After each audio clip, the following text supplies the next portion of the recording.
आकारमोकार मूलं तुरीयं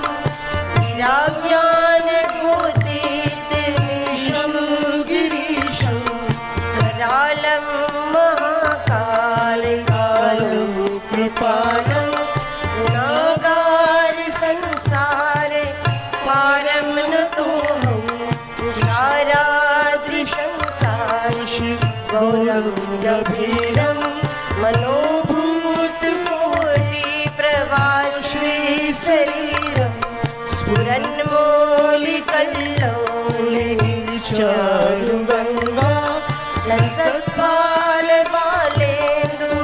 कण्ठे भुजङ्गा चलत्कुण्डलं विशालं प्रसन्नाननं नीलकण्ठोदयालं मृगाधीश चर्मावरं मूलमालं प्रियं शङ्करं प्रचण्डं प्रकृष्टं प्रगल्भं परेशम् अखण्डम् अजं भानुकोटिप्रकाशं त्रयः शूलनिर्मूलनं शूलपाणि भजेऽहं भवानीपतिं भावगम्यं कलातीर्थकल्याणि कल्पान्तकारी सदा सज्जनानन्दे गाता पुराणे चिदानन्द सन्दोह मोहापहारी प्रसीद प्रसीद प्रभो मन्मतारी नयावत् कुमारात् पादारविन्दं भजन्ति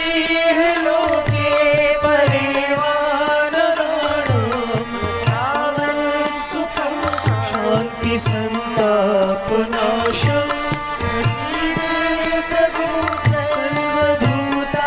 सर्वभूतादिवासं न जानामि योगं जपं देव पूजा सदा सर्वदा सुभुतुभ्यं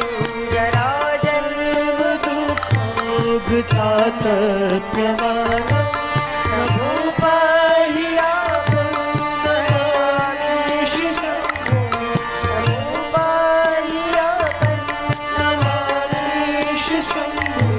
प्रभो पाहि आपं नमामि शम्भो।